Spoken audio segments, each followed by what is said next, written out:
श्रोता प्रेमियों, मैं राम सागर शास्त्री आप लोगों के समक्ष रखने जा रहा हूं एक किस्सा रूप बसंत कि धारा नगरी परम सुखदानी खड्ग सेन की जहां राजधानी। एक समय की बात है, धारा नगरी में खड्ग सेन नाम का एक प्रतापी राजा हुआ जो बड़ा धर्मनिष्ठ और गुणवान बुद्धिमान था। उसकी पत्नी का नाम रूपावती था। रानी के दो पुत्र थे, रूप और बसंत। एक बार रानी बहुत बीमार हो गई, उसके बचने की आशा छूट गई। रानी ने खड्ग सेन से कहा, स्वामी, रूप और बसंत भी बहुत छोटे हैं, तुम उनकी देखभाल करना, परंतु मैं मरते मरते आपको एक चेतावनी देती हूं कि अपना दूसरा विवाह मत करना, अन्यथा दोनों बच्चों की जिंदगी खराब हो जाएगी। रानी इतना कहकर स्वर्ग धाम को चली गई। अब तो माता के मरते ही दोनों बच्चे विलाप करने लगे। उनकी दशा देखकर राजा भी विलाप करने लगा। रानी के मर जाने के कुछ दिनों के बाद सेनापति जालिम सिंह ने कहा, महाराज, बिना मां के बच्चों का पालन पोषण करना बहुत कठिन होगा, इसलिए हमारी सम्मति है, आप दूसरा विवाह कर लो। राजा खड्ग सेन ने अयोध्या की राजकुमारी चित्रवती के साथ अपना विवाह कर लिया। चित्रवती के समय महलों में आई। रूप और बसंत बड़े प्रसन्न हो गए। उन्होंने सोचा, मेरी दूसरी मां आ गई है। चरणों पर गिर पड़े।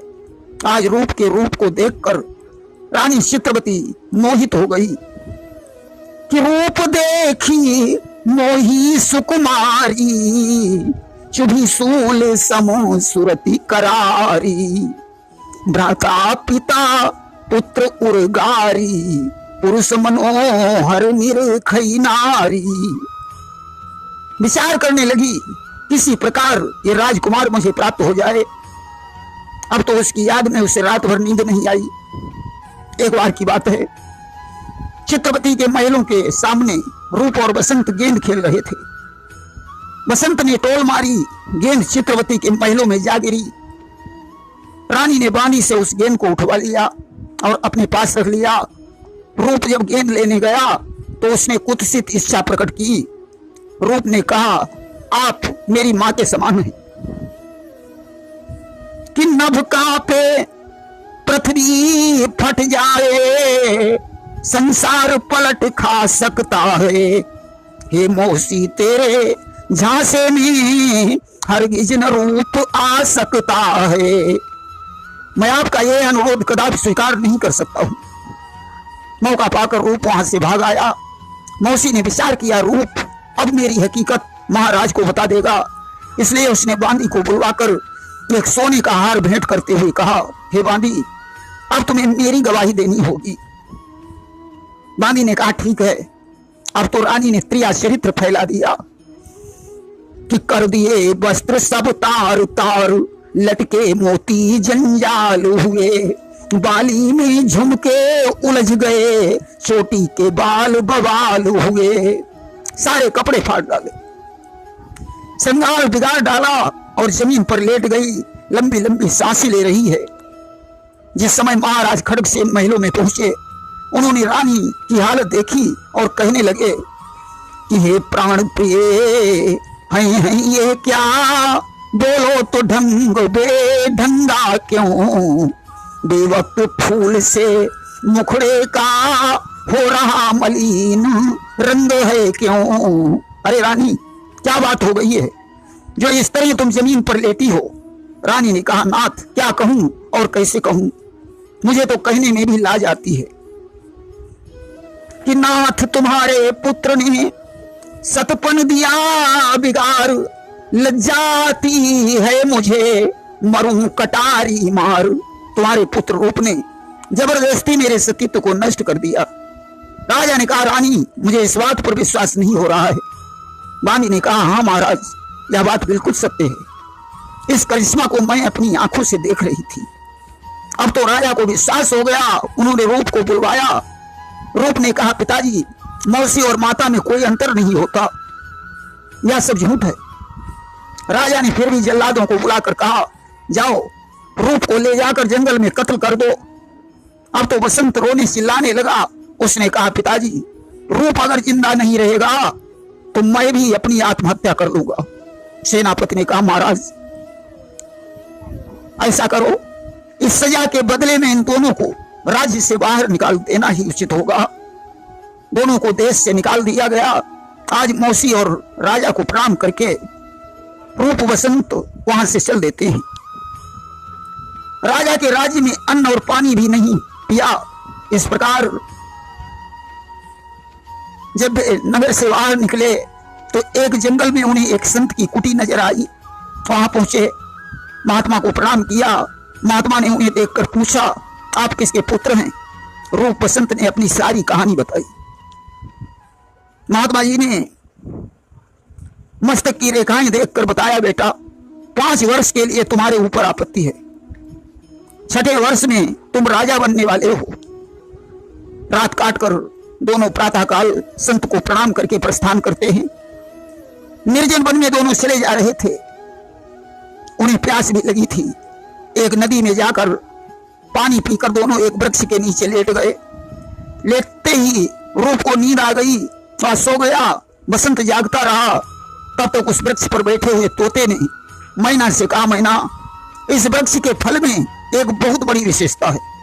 जो इस वृक्ष का फल तोड़ेगा उसे इस वृक्ष की जड़ में जो काला नाग रहता है वह डस लेगा और उसकी मृत्यु हो जाएगी। परंतु इसका फल जो खा लेगा वह तत्काल राजा बन जाएगा।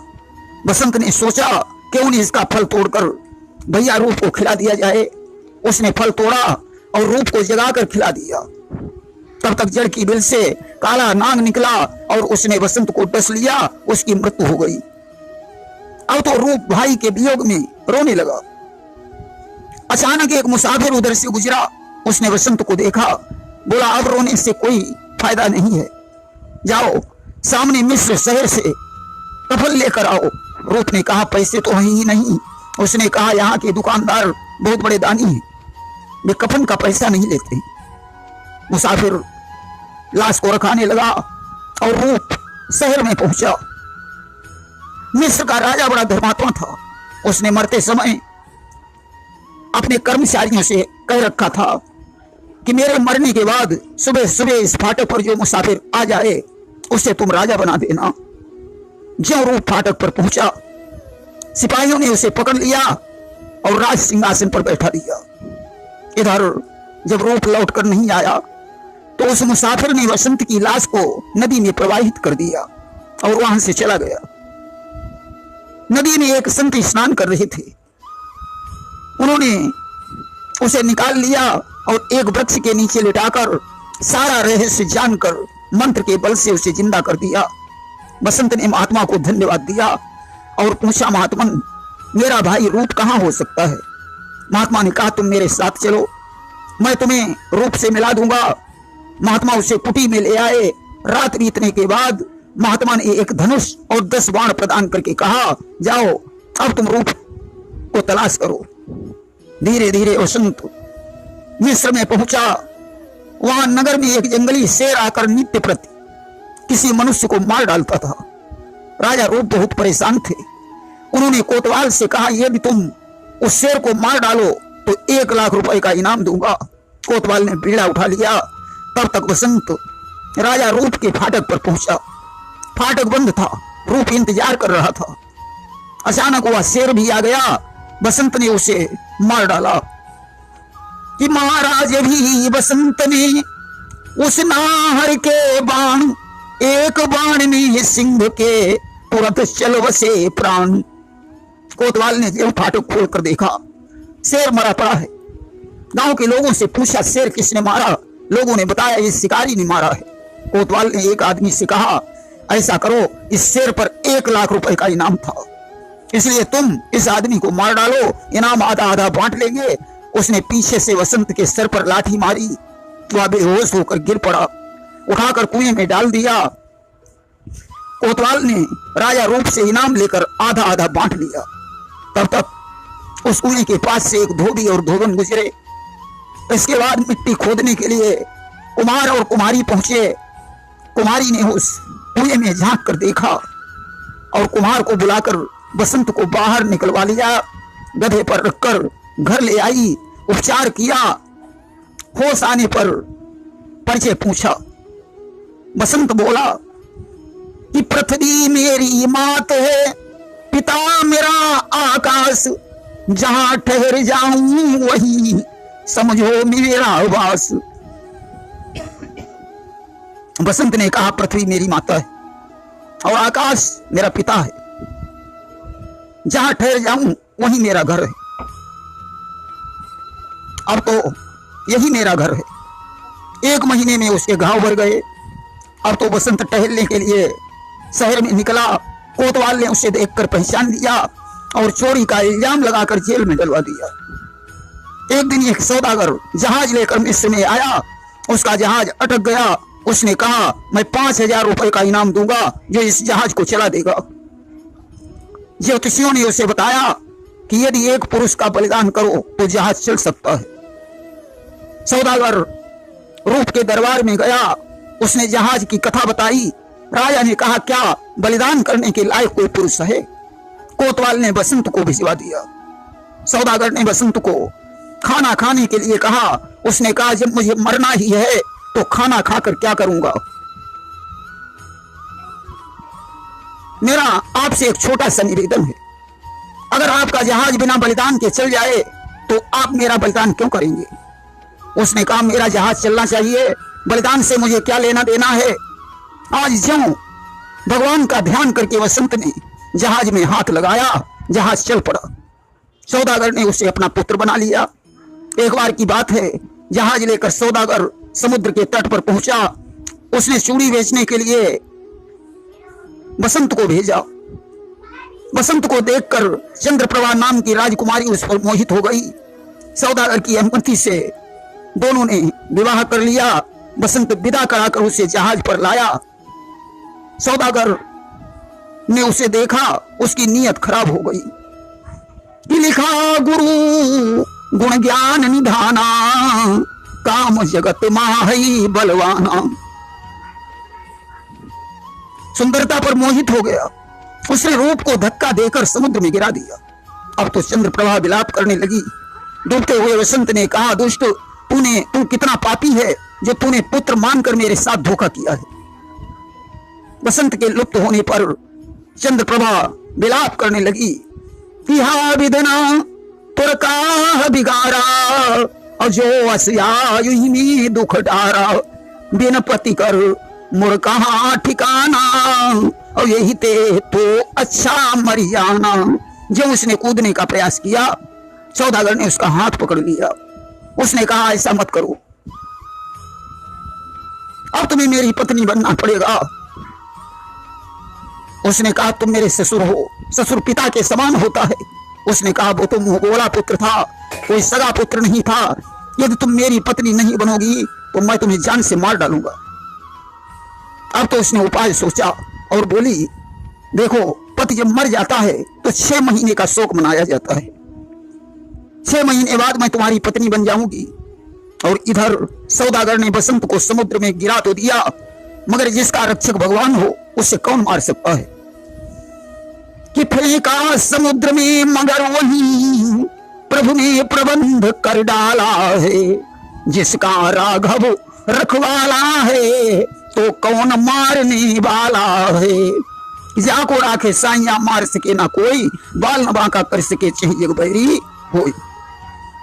उर्दू में कहा जाता है फानूस बन के जिसकी हिफाजत हवा करे, वह सम्मा क्या बुझे जिसे रोशन खुदा करे। इधर बसंत बहता हुआ जा रहा था। जब मिस्र के तट पर जाकर लगा, उसी तट पर पानी भरने के लिए एक मालिन आ गई। उसने मालिन को बुलाकर बसंत को उठवा लिया और बगीचे में ले आई। बसंत ने होश आने पर पूछा ये कौन सा देश है, यहाँ के राजा कौन है? मालिन ने कहा यह मिस्र देश है, यहाँ के राजा रूप हैं। बसंत विचार करने लगा, हो सकता है मेरा भैया रूप ही राजा बन गया हो। उसने मालिन से कहा हे मां, मुझे एक सौदागर ने अपना पुत्र मानने के बाद मुझे समुद्र में डाल दिया और मेरी पत्नी चंद्रप्रभा को ले गया। यदि वह सौदागर आ जाए तो मेरी पत्नी को पहचान कर तुम मुझे सूचना देना। उसके पाए गाल पर तिल का निशान है, देखने में बहुत सुंदर लगती है। 5 महीने बाद एक दिन सौदागर जहाज लेकर उसी तट पर पहुंचा। मालिन ने जाकर चंद्रप्रभा को पहचाना, बसंत को आकर बताया। बसंत ने कहा, मां तुम चंद्रप्रभा से कहना कि वह सौदागर से रूप बसंत की कहानी सुनने का आग्रह करे, सारा काम अपने आप बन जाएगा। दूसरे दिन हार और गजरा लेकर मालिन वहां पहुंची। उसने सौदागर से कहा कि जिसकी पत्नी नाराज रहती है उसको यह गजरा और हार पहना दिया जाए तो वह बस में हो जाएगी। सौदागर बड़ा प्रसन्न हुआ। उसने मालिन को चंद्रप्रभा के पास भेजा। अब तो गाल पर तिल का निशान देखकर मालिन ने पूर्ण रूप से जान लिया। बोली, बेटी तुम बहुत दुखी दिखाई पड़ती हो। चंद्रप्रभा ने अपनी सारी हकीकत सुनाई। उसने कहा, तुम चिंता मत करो, तुम्हारे पति अभी जीवित हैं, मैं तुम्हें तुम्हारे पति से अवश्य मिलवा दूंगी, परंतु तुम आज सौदागर से मीठे शब्दों में कहना कि रूप बसंत का किस्सा सुनाओ, और नहीं तो कोई सुनाने वाला बुलवाओ, मैं उसी दिन तुम्हारी पत्नी बन जाऊंगी। जब चंद्रप्रभा ने सौदागर से कहा तो वह राज दरबार में पहुंचा और बोला, राजन कि मम पत्नी सुनना चाहिए किस्सा रूप बसंत, करो मदद राजन मेरी हो उलझन का अंत। मेरी पत्नी रूप बसंत का किस्सा सुनना चाहती है। राजा रूप ने शहर में ढिंडोरा पिटवा दिया। जो रूप बसंत का किस्सा सुनाएगा उसे आधा राजपाट दे दिया जाएगा। मालिन ने जाकर राजा से कहा, राजन मेरी बहू रूप बसंत का किस्सा जानती है, परंतु बाग से दरबार तक पर्दे की व्यवस्था की जाए। राजा ने व्यवस्था की। सौदागर चंद्रप्रभा के सहित दरबार में पहुंचा। जनाना बनकर वसंत ने कहानी सुनाई कि धारा नगरी परम अनुपा, खड़ग सेन जहां उपजे भूपा। उसने कहा, महाराज धारा नगरी में खड़ग सेन नाम के राजा थे, जिनकी पत्नी का नाम रूपावती था, जिनके 2 पुत्र थे, रूप और बसंत। रानी ने मरते समय राजा से कहा था दूसरा विवाह मत करना, परंतु राजा ने चित्रवती के साथ दूसरा विवाह कर लिया। रूप बसंत जब गेंद खेल रहे थे तो उनकी गेंद चित्रवती के महल में जा गिरी। रूप जब गेंद लेने गया तो रानी ने कुत्सित इच्छा प्रकट की। इनकार करने पर दोष लगा दिया। राजा ने उन्हें राज्य से निकाल दिया। दोनों भाई एक संत की कुटी में पहुंचे। संत से मिलकर आगे चले तो एक वृक्ष के नीचे एक सर्प ने बसंत को डस लिया। अचानक एक मुसाफिर आ गया। उसने कफन लेने रूप को मिस्र देश भेजा। रूप मिस्र में जाकर राजा बन गया। कि उधर बन गए रूप जब मिस्र देश के भूप, इधर लाश तकते हुए गया मुसाफिर ऊब। इधर मुसाफिर ने बसंत को जल में प्रवाहित कर दिया। एक संत ने उसे निकाल लिया और उन्होंने जीवित करके 10 बाण और एक धनुष प्रदान किया। मिस्र में एक जंगली शेर रोज एक मनुष्य को मार डालता था। परेशान होकर राजा ने कोतवाल को 1 लाख का इनाम देने को कहा। बसंत ने शेर को मार डाला। इनाम के लालच में कोतवाल ने बसंत को घायल करवाकर कुएं में डलवा दिया। कुमार और कुमारी उसे निकाल लाए। ठीक होने पर बसंत बाहर टहलने निकला कि पहचाना कोतवाल ने जब तो चोर उसे ठहराया है। इल्जाम लगाकर चोरी का जेल में उसे भिजवाया है। कोतवाल ने पहचान कर चोरी का झूठा इल्जाम लगाकर उसे जेल में डलवा दिया। अचानक एक दिन एक सौदागर जहाज अटक गया। वह पुरुष के बलिदान हेतु दरबार में गया। कोतवाल ने बसंत को बलिदान करने के लिए दे दिया। बसंत ने बिना बलिदान के जहाज चला दिया। उसने उसे अपना पुत्र मान लिया। बसंत जब एक नगर में चूड़ी बेचने गया तो चंद्रप्रभा राजकुमारी उस पर मोहित हो गई। विवाह कर जहाज पर लाया तो सौदागर ने चंद्रप्रभा के लालच में बसंत को समुद्र में गिरा दिया। बसंत मरा नहीं, उसे माली और मालिन उठा लाए। उन्होंने उनकी देखभाल की। अब तो राजा को विश्वास हो गया कि मेरा भाई बसंत ही है। उसने जाकर घूंघट हटा दिया। इधर चिलमन से हम झांके, उधर चिलमन से तुम झांको, लगा दो आग चिलमन में, हम झांके न तुम झांको। आज ज्यों घूंघट हटाया, बसंत को देखकर रूप ने उसे हृदय से लगा लिया। अब तो कोतवाल और सौदागर दोनों उठकर भाग खड़े हुए। राजा ने उन्हें गिरफ्तार करवा लिया, मालिन को बहुत सा इनाम दिया, कोतवाल और सौदागर के लिए आदेश दिया, इन्हें जमीन में आधा गड़वाकर ऊपर से शिकारी कुत्ते छुड़वा दो। बसंत ने कहा, नहीं भैया, ऐसा मत करो, क्षमा करना ही बहुत बड़ी महानता है। कुमार और कुमारी को बुलवाकर राजा ने बहुत सा धन दिया। चंद्रप्रभा और बसंत का मिलन हो गया। सौदागर लज्जित होकर वहां से चला गया। इसके बाद बसंत महात्मा का रूप धारण करके अपने पिता के दरबार में पहुंचे और उन्होंने कहा, राजन, तुम बहुत बड़े अन्यायी हो। तुम्हारा पुत्र निष्कलंक था, तुमने उसे देश से निकाला दे दिया। तुम्हारी रानी ने उस पर झूठा दोष लगाया। अब तो राजा तलवार लेकर रानी को मार डालने के लिए उद्यत हुआ। बसंत ने हाथ पकड़ लिया कि राजन, क्षमा करना ही महानता है। रानी बड़ी लज्जित हुई और उसने मौका पाकर अपनी आत्महत्या कर ली कि अपनी करनी पर हुई लज्जित जब सुकुमार, अवसर पाकर पेट में मरी कटारी मार। प्रेम से बोलिए वृंदावन बिहारी लाल की जय।